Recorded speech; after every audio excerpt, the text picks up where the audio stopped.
welcome back to my channel. Jellybean is my guest star, as always.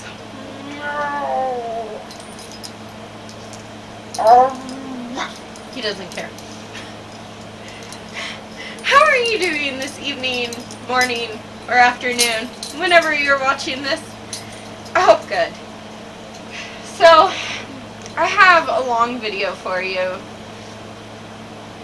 I'm doing the 30 under 30. These are 30 books that I want to read before I turn 30. And if everything goes as planned, I will have exactly 18 months to read all of these books.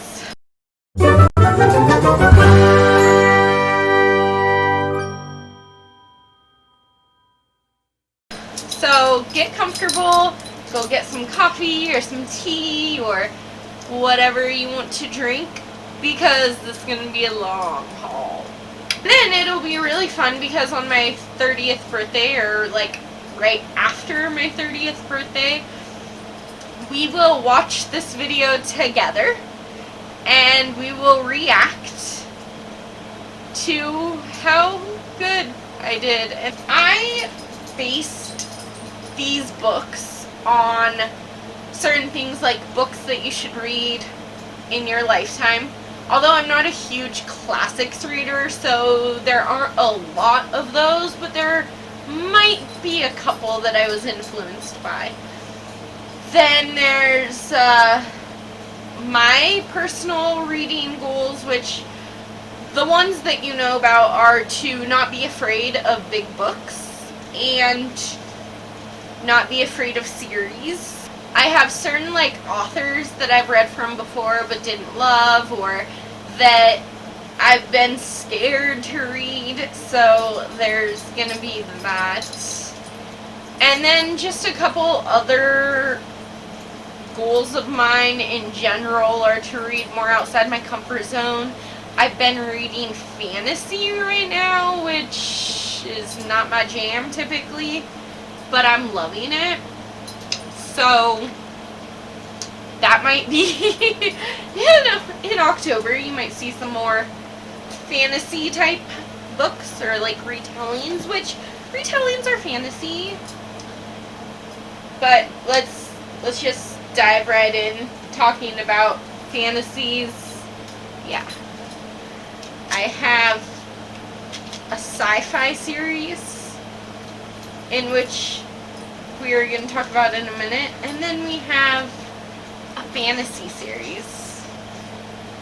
So kicking this 30 before 30 list off, we are starting with the Dorothy Must Die series by Danielle Page. I am halfway through Dorothy Must Die, absolutely loving it, cannot wait to finish it. There are actually 4 books in this series, so I only own 3, but I want to read the entire series before I turn 30. I also know that there are a trilogy of short stories that go in between these. I am adding those onto this list as part of this series. So Dorothy Must Die series so far is about, it's like a retelling of Oz, and Amy gets swept up by a tornado from Kansas, and she ends up in the wonderful the wonderful place of Oz, but twisted, it's not so wonderful, and Amy has to save the day. And I totally love her because she's like snarky and she kind of lacks confidence. She's like, oh, me, I can't do this, and I don't know if she's gonna be able to because I'm still halfway through it, but I'm enjoying this so much. This series, so this all counts as 30, even though it's like 9 books, or it counts as one. I mean, Even though it's really 9 books, I'm only counting it as one. So you'll see how this list is gonna go for me. I think I might be crazy or something.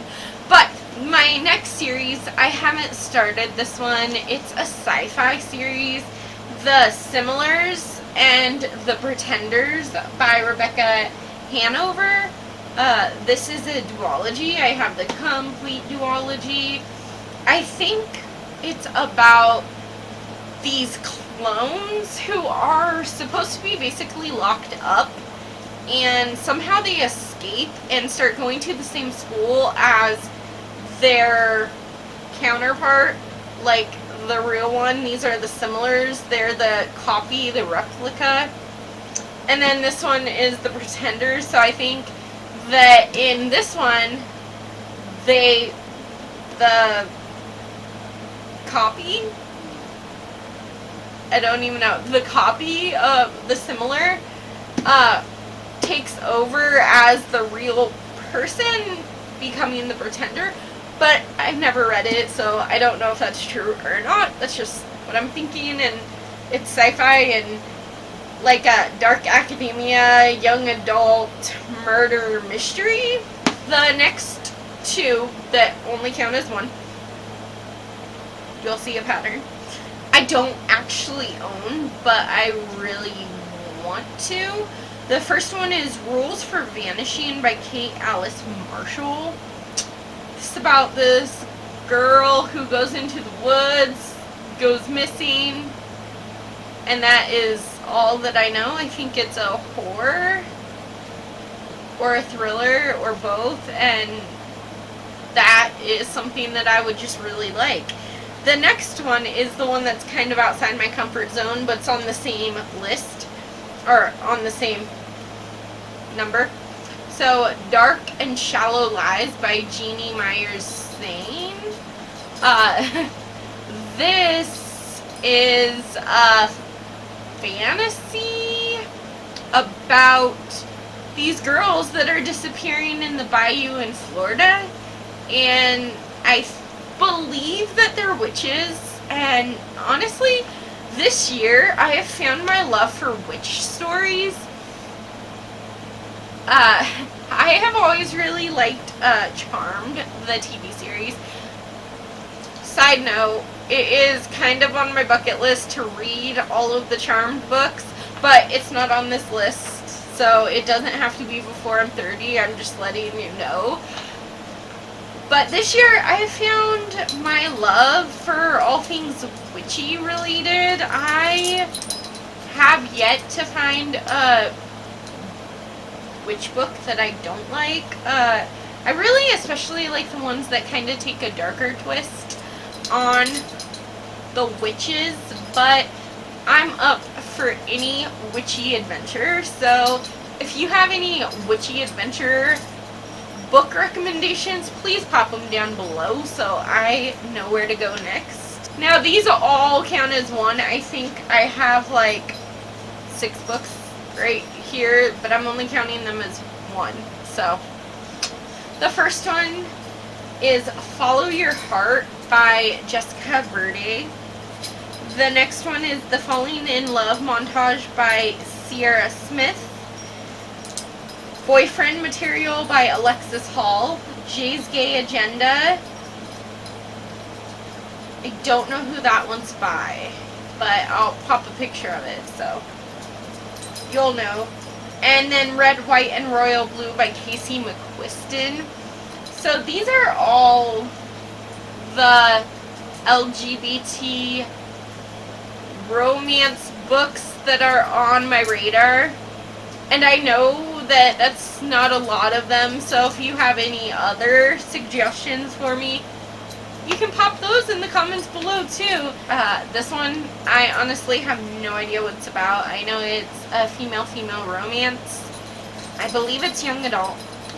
My friend Jo from Fight and Read Like a Girl, I'll link her channel down below. She sent it to me, and I will also link the unboxing up here. So go check Jo out and go check my video out. This next one is,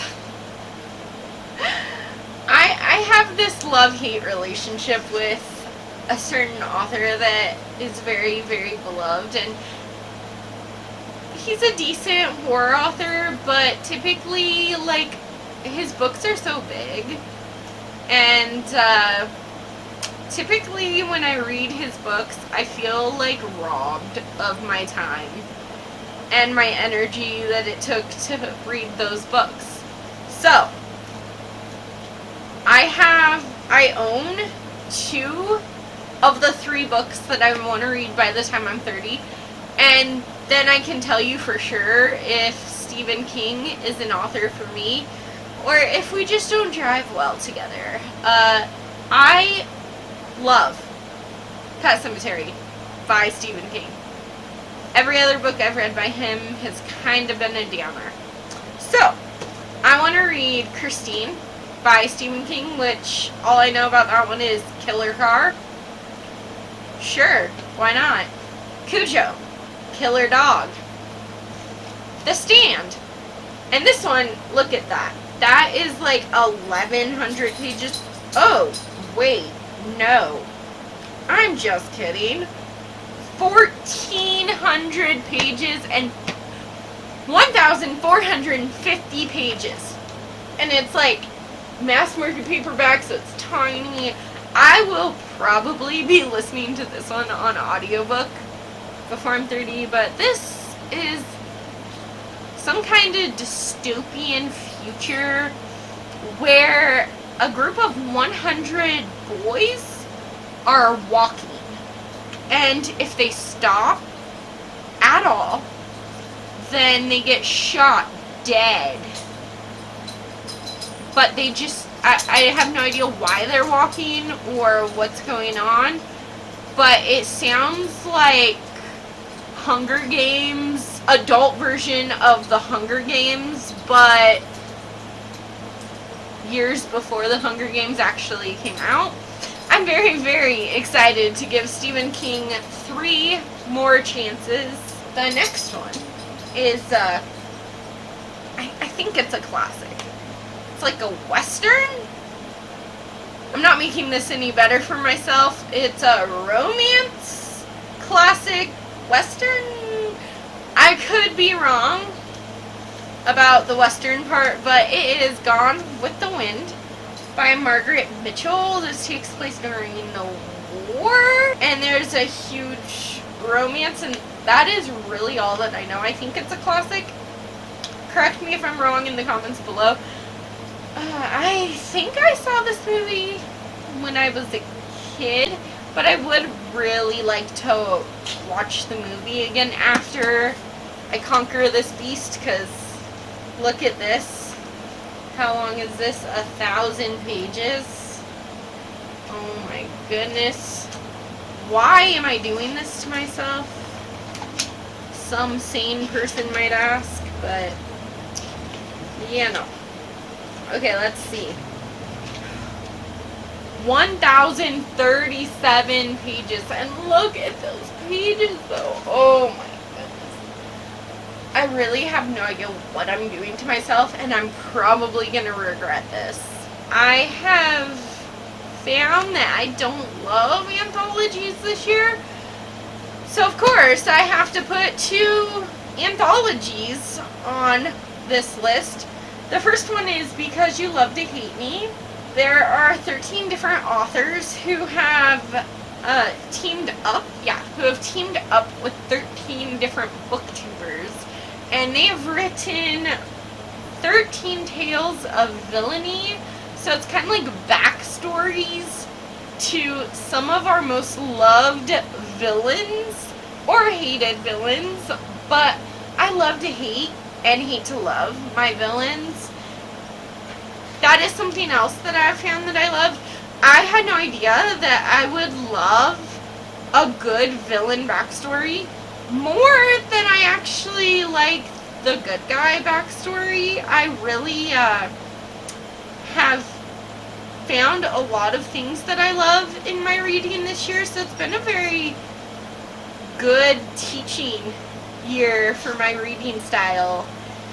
And villains are probably at the top of my things I love in books, which I should probably redo, because I know I did one a few months ago, but I've read so much more and kind of honed in on my reading taste more that I could do a better job. So if you want to see that, give this video a big thumbs up and let me know in the comments below, because I think I would love to do that. I also need to do things I hate in books, but I just haven't yet.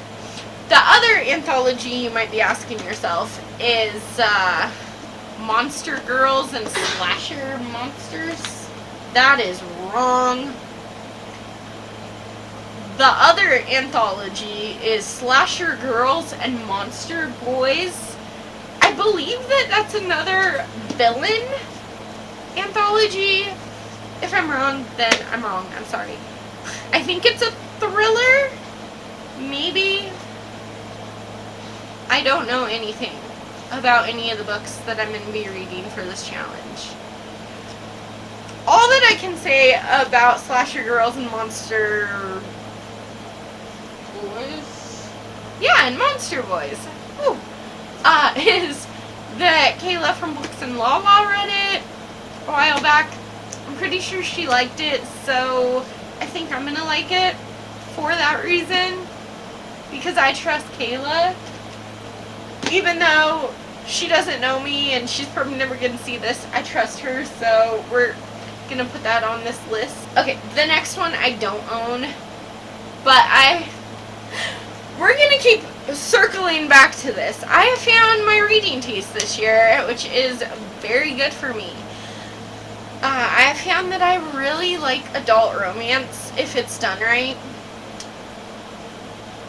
And Christina Lauren is one of my favorite author duos now.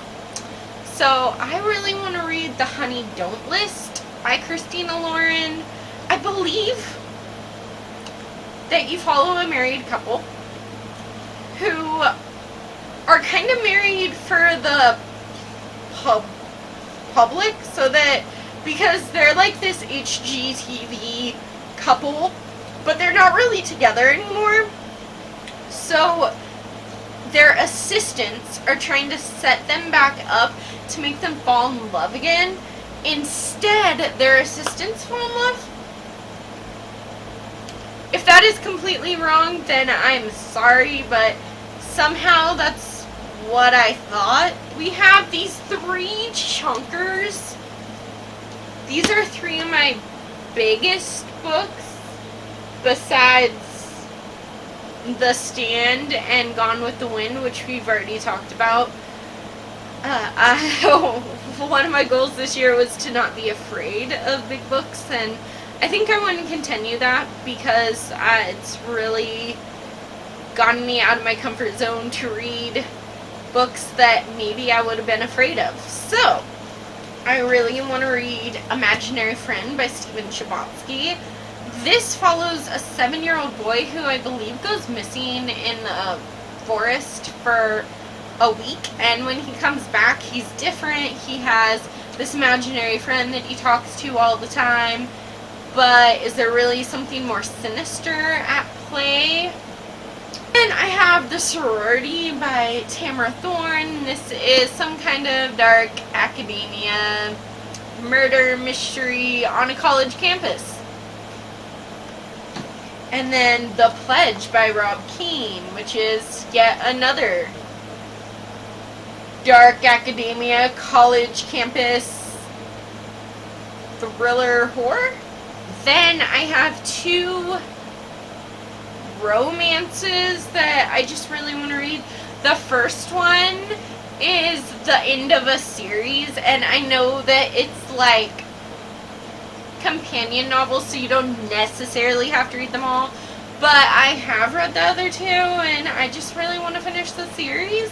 So we're gonna pick The Heart Principle by Helen Wong, and if y'all don't know, Own Voices right here.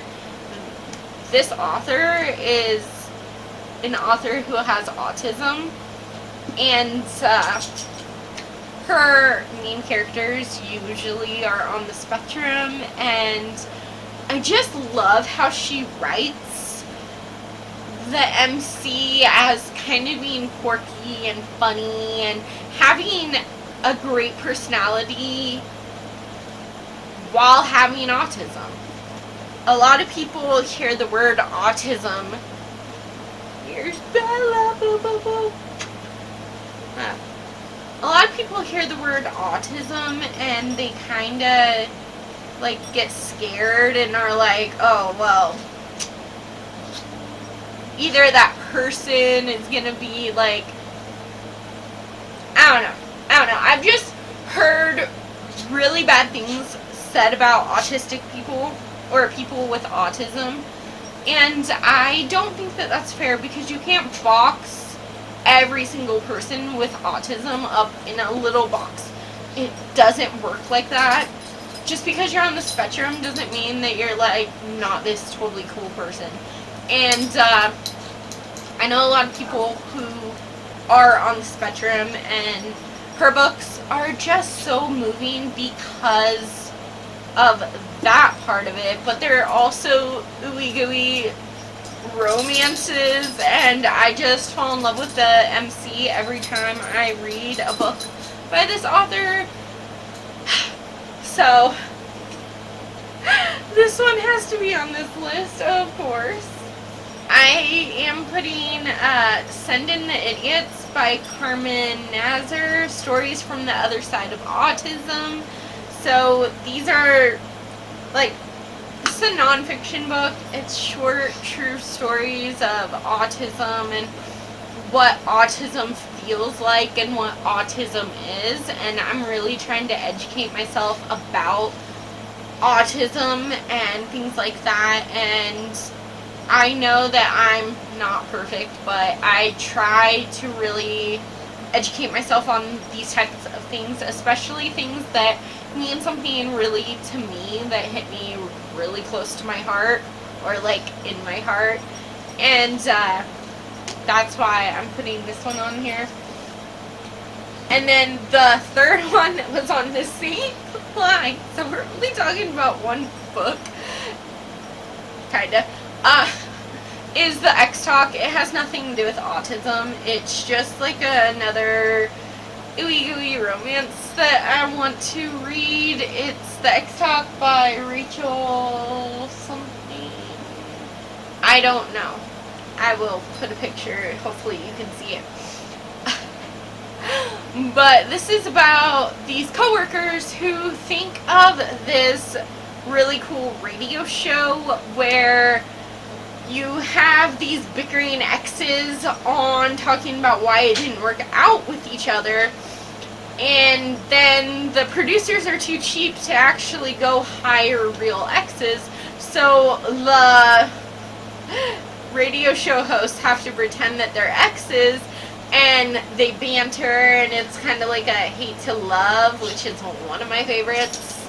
And I think through this radio show about hating their ex who isn't really their ex, they fall in love. I have 3 books for the next one as well, so it's 30 under 30, but it's I will count them at the end and tell you how many books I really have on this list. It's a lot, I know. These are kind of my classics that I want to read before I'm 30, or at least a couple of them. There are a couple more later. The first one is Practical Magic by Alice Hoffman. This is about these witchy sisters known as the Owens. I think they're the Owen sisters, who get blamed for everything bad that happens. I really have no idea. I've never even seen the movie. If I'm doing good on my reading, then by the time you see this on October 9th, this book will already be finished. So hopefully that worked out for me. Then the next two are, I think that they're classics. There's Adventures of Huckleberry Finn by Mark Twain. This is definitely a classic. I have no idea what this book is about. It is Jurassic Park by Michael Crichton. This is also on my self-destructing books list, so hopefully I read it, because I heard that's really scientific, and I am scared to read that because I don't want something scientific. I want something fun, like Jurassic Park. So this counts as 1. Okay, there's 4. We'll start with these 2 because I've already kind of talked about why I want to read these. There's Rules by Cynthia Lord and Rules of Rain by Leah Schneider. These 2 have an autistic main character, and I just want to educate myself some more, like I was saying. I think that both of these follow sisters to a brother who has autism, and that is interesting to me. They are both middle grade, but I also have a brother who is on the spectrum, so I have to read these. Then we have 2 more middle grade. We'll start with the Arubian Knights. Honestly, I read the whole Grimm's Brothers fairy tales last year, and that was a feat. It was like 800 pages. It's over there. I just don't want to go get it. But it was great, and I loved it. And this is, I think these are kind of like fairy tale-esque type stories, and they have some really cool illustrations. I think they're kind of like myths and legends and fairy tale-esque type stories, and that's why it's on this list. The last one for number 20, actually I don't even know what number we're on anymore, is The Midnight Gang by David Williams. I have never heard of this book before, but apparently it's about this kid who is in the hospital, and he's really, really bored. And then he makes friends with the other kids in the hospital, and they go on these midnight adventures with, like, the bed is like the magic carpet ride, and morning will leave you in stitches. So it's a found family, it's like best friends, and some kind of magical adventure. So the reason this one's on this list is because I missed a lot of my childhood. Like, I had to grow up way quicker than all of my peers because I was diagnosed with acute lymphoblastic leukemia, and I spent the majority of my childhood in a hospital. And I would not change it for the world because it would mean that I was someone else, but I remember days that were struggles to get out of bed, days that I would much rather forget. And then I remember some of the most magical moments of my life happened in that hospital room, or in that hospital bed, and you're not going to understand unless you were in that position before, and most people aren't in that position. But I just want to see some magic from my old friend, the hospital bed. I only have 2 books, but I want to read all 12 in the series of the Dexter series by Jeff Lindsay. The first one is Darkly Dreaming Dexter, and then Dexter is Delicious is the second one. He's a serial killer, and I really just want to read a book about a serial killer. Anyways, he works for the Miami Police Department as a blood splatter expert, and he kills people in his free time. But I believe he only kills bad people. How do you determine if someone is bad, though? You know, we could go back and forth on this all day. But I want to read all 12 books. Really want to read My Lovely Wife by Samantha Downing. I do not own that one either.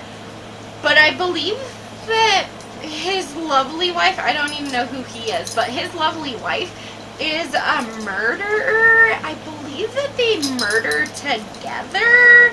That's how they bond. Last year, I read A Dog's Purpose by W. Bruce Cameron.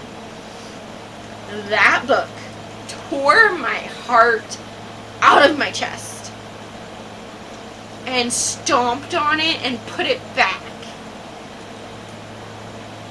It killed me, and like, I was a sobbing mess, and it was terrible and amazing.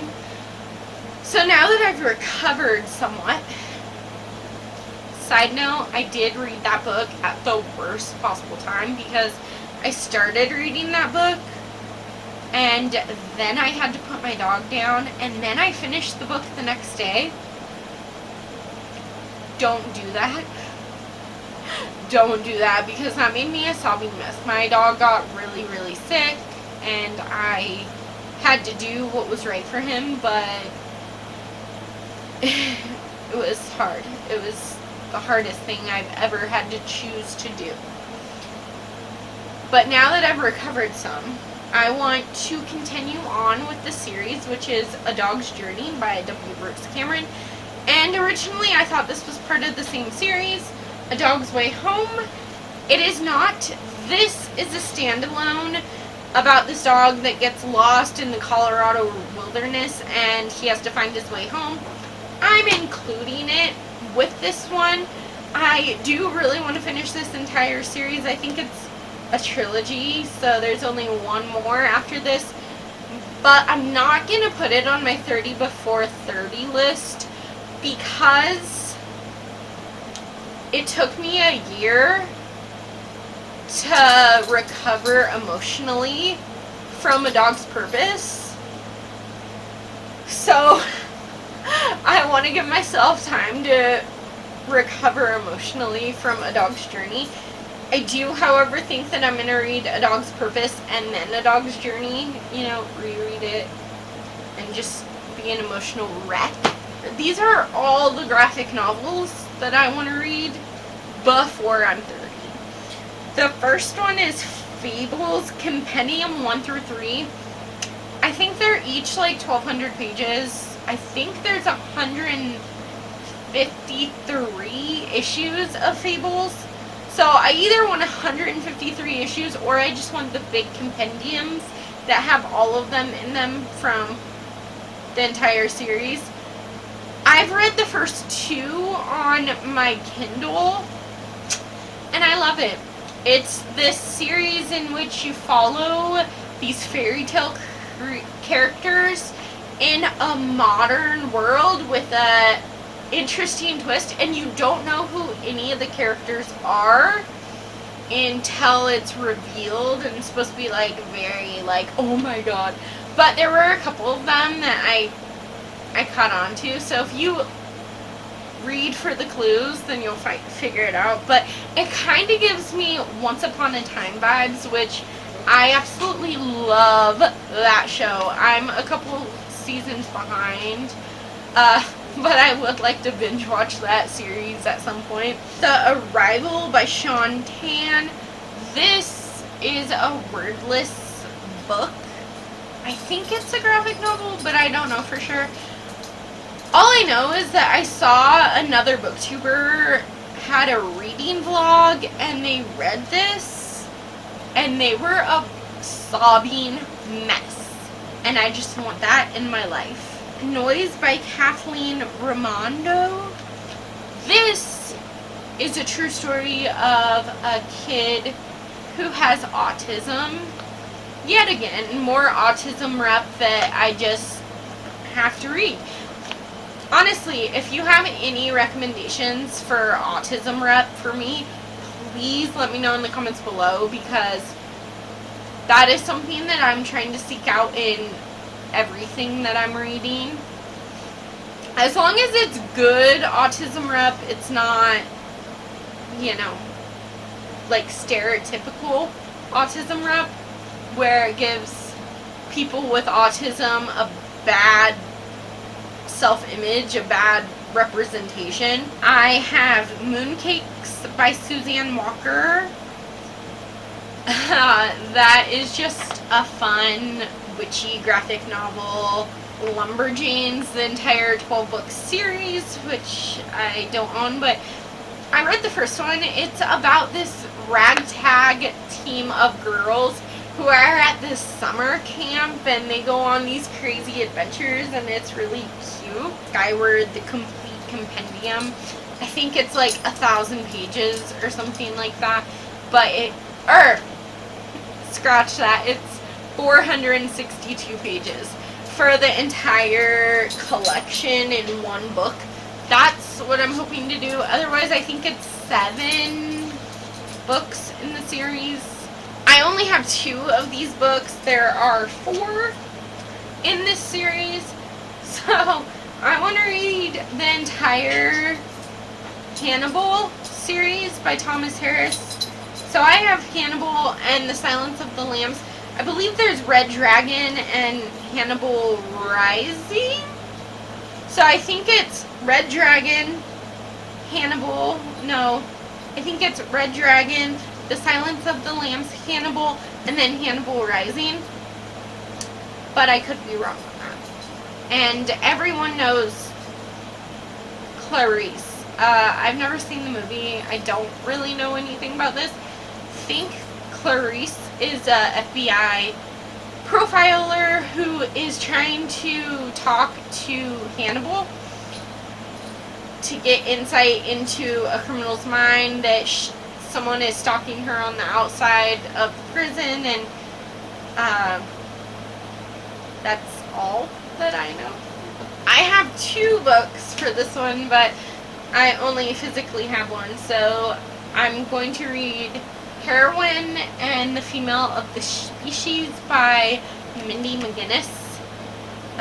Heroin is another one that hits me like close to my heart. I know it's fiction, but I really want to educate myself on heroin addiction particularly, but basically any kind of drug addiction, because it's yet another thing that I'm very emotionally invested in and emotionally close with.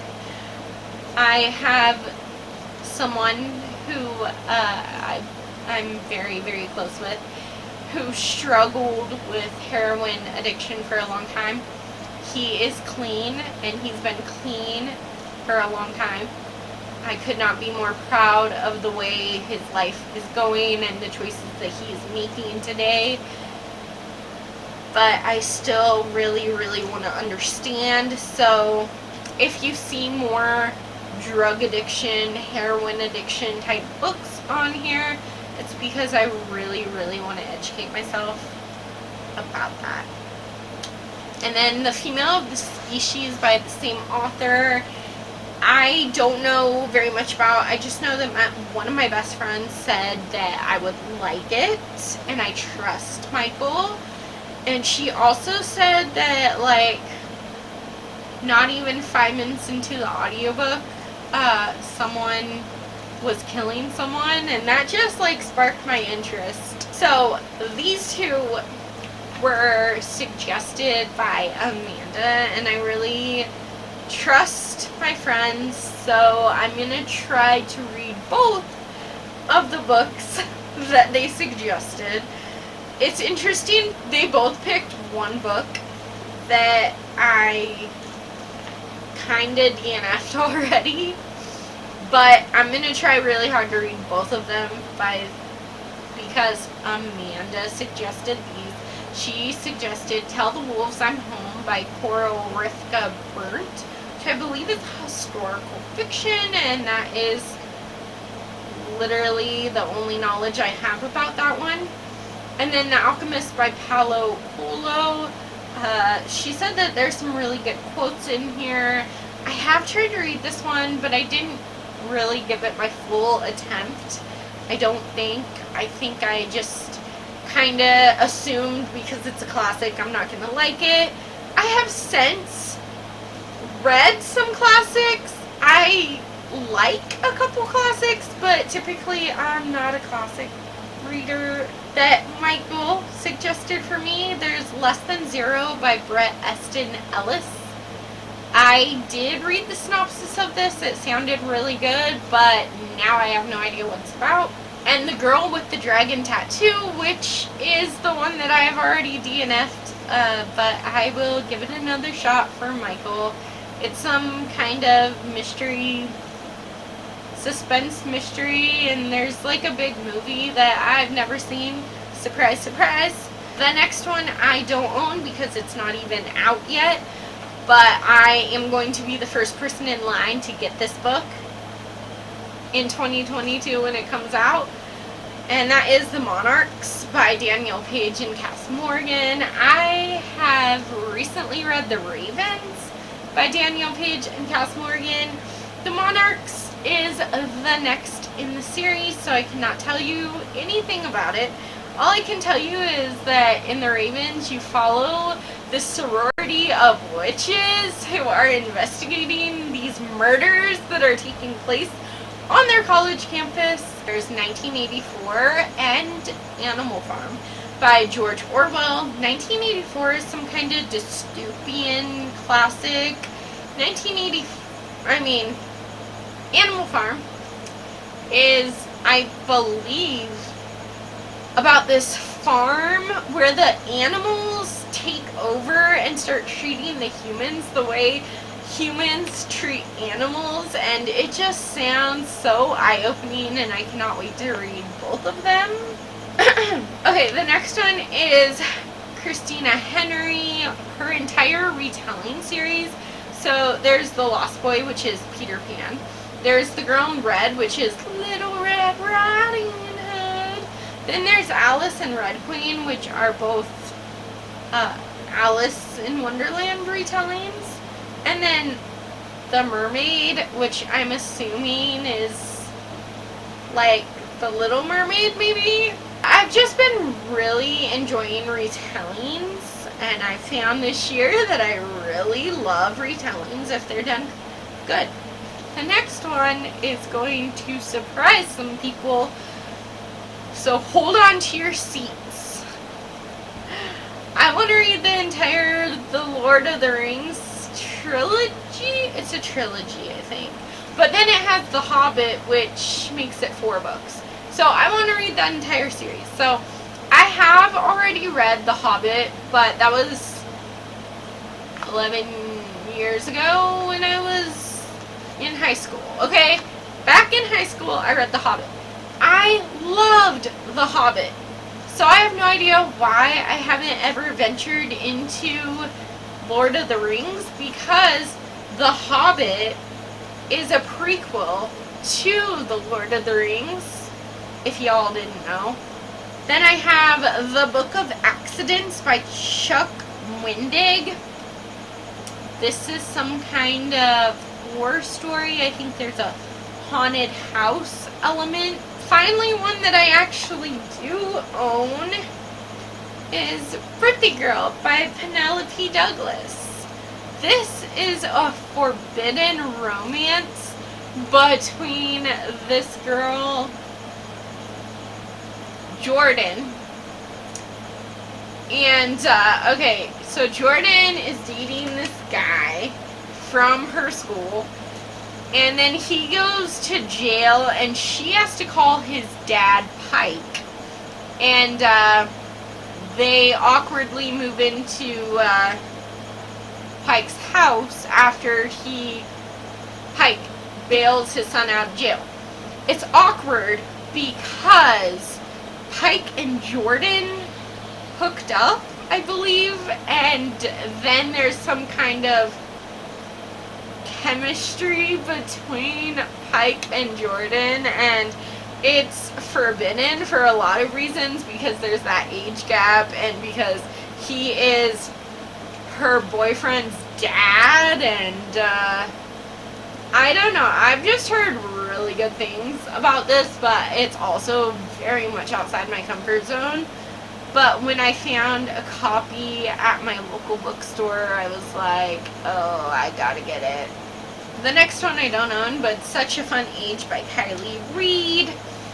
This is a book about this babysitter who goes to the grocery store with her, with the child that she's watching, and she is a woman of color, and the baby is white. And when she goes to the store, I guess some Karens are saying that there's no way that's her baby. No one would leave a white baby with a black girl, or, you know, very, very, very derogatory comments, which, again, I really want to educate myself on the world. And unfortunately, we live in a pretty terrible place sometimes, especially when it comes to, like, racism and sexism and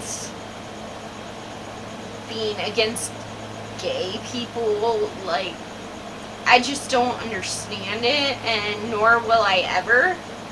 It's not my place to understand, but I do want to. Okay, I recently read The Hate U Give by Angie Thomas, and that book made me so mad because it so accurately portrayed the world, especially the United States, and I was so angry. But the more I thought about it, I'm still angry, but it's accurate. So maybe that's what I needed. So I'm afraid to read this book, but I feel like it will anger me again, and maybe that's what I need. The next one is yet another one I don't own, but it's called Still Alice by Lisa Genova. This is about an elderly woman who has early onset dementia, and again, it's something very, very, very close to my heart. My grandpa had dementia, and something I don't talk about much is the last time that I saw my grandpa. He thought that I was Beulah, and Beulah is my grandma. She died a long time ago. She died before I was even born. So I never got the honor of meeting her, but I know that my grandma and my grandpa were very much in love. And when I went to visit him, he was like holding my hand, and he's like, "Oh, Beulah, I haven't seen you in so long, oh honey," and I couldn't tell him that I'm not Beulah, you know, because someone who, I don't know, someone with memory problems like that, you can't, you know, you just live in the moment with them, and whatever they say, that's what's happening. If he would have said I was my brother, I would have been like, hey, yeah. Or, if, you know, but he said I was Beulah. He said I was my grandma. And people have always said that I look a lot like Beulah. And in that moment, it was just, you know, it was a great moment with my grandpa that I'm going to treasure forever. But I know that dementia kind of runs in families and things like that, so that's something that scares me, not only for myself when I get to that age, but also because my dad is not getting any younger. But it's something else that I really, really want to educate myself on. I read The Hunting Party, or more precisely, I DNF'd The Hunting Party by Lucy Foley, and I was so excited to read a book by this author. So I found The Guest List by Lucy Foley at my local thrift store. And I'm going to give her one more shot. Like, I absolutely detested The Hunting Party. But I have since heard that if you hate The Hunting Party, then you'll love The Guest List. And if you love The Guest List, then... Or if you love The Hunting Party, then you'll hate The Guest List. So it's kind of like you like one of them, but you'll not like the other. So I'm hoping that's true. It's about a wedding on a remote island where people start dying.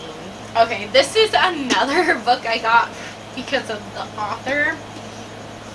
So I have read or DNF'd all the books by this author. And then this magical book came out by this thriller author that I just devoured in one day. And I ended up giving it 5 stars, which I never thought I would do with a Ruth Ware book.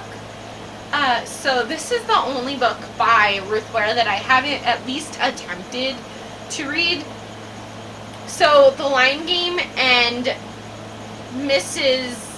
Westaway's Death, whatever, that one, I DNF'd both of those. The Woman in Cabin 10, I didn't think was as good as everyone said it was.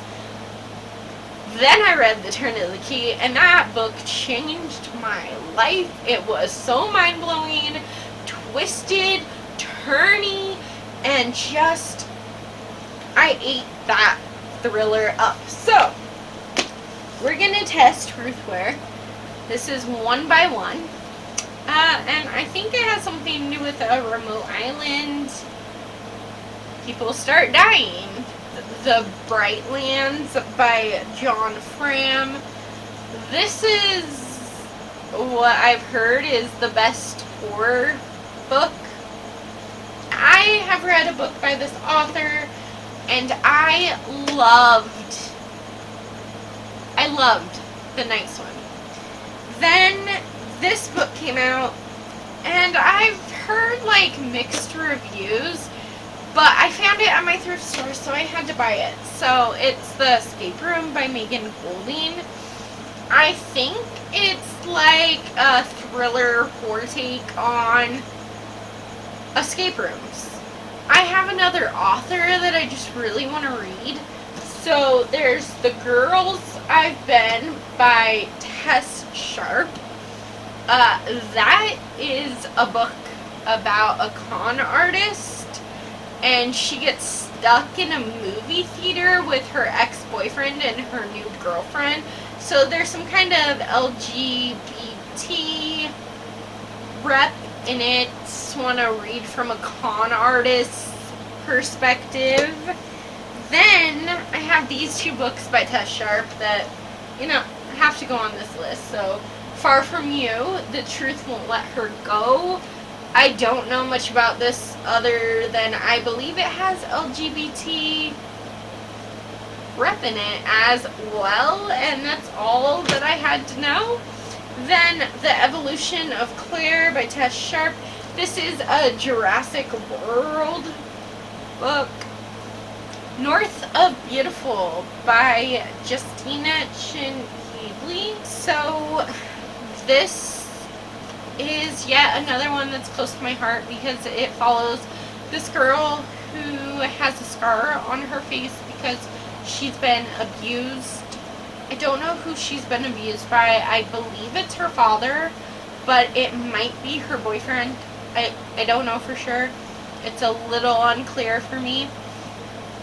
But it's basically got this overtone of don't judge a book by its cover, all the little cliches about, oh, if you have scars, it means you're, you've gone through stuff, but it doesn't mean that you're lousy or whatever. I used to have very bad self-confidence, and a lot was due to my scars, and some was just due to, being overweight and I've never had the best self-image of myself. I'm getting a lot better, but it took a lot of work. It wasn't just like, oh yeah, I'm great. It did take a lot of work to get where I'm at, and I just really want to read a book that I know is going to hit me right in the heart. It says, how far would you go to find true beauty? So, yeah.